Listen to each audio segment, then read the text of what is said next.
ការពីមុនជីវភាពខ្ញុំនៅធ្វើស្រែចម្ការជីវភាពរបស់ខ្ញុំគឺវាគាត់បានថាមកភ្ជុំនេះពេលខ្ញុំធ្វើទៅគឺអត់ទៅបានផលជួនណាធ្វើបានថោកអញ្ចឹងខ្ញុំក៏គិតថាយើងបើកហាងបាយហាងកាទៀវលុយខ្ញុំវាមានខ្លះតើយើងបានប្រាក់កម្ចីមកទុកជាមួយរបស់យើងមកនោះបានយើងអាចបើកបានអញ្ចឹងដូចខ្ញុំយកតង់ទី1ខ្ញុំបើកហាងខ្ញុំធ្វើរួងខ្ញុំទិញដីខ្ញុំទិញសម្ភារៈចូលតទៅពេលខ្ញុំខ្ចីហើយខ្ញុំបើកទៅដូចជាមុខរបររបស់ខ្ញុំដូចជាភាពជោគជ័យភ្ញៀវចូលកាន់តែច្រើនទៅវាកាន់តែរីកចម្រើន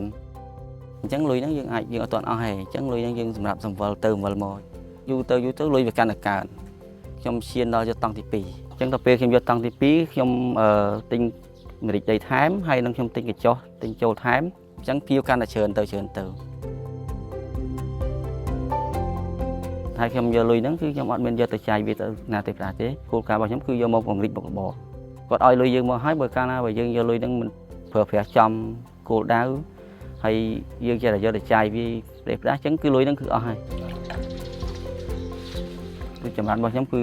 1ទ្វាជា3យើងសល់លុយកូនចាយកូនរៀនហើយយើងសល់របស់របរយើងថែមទៀត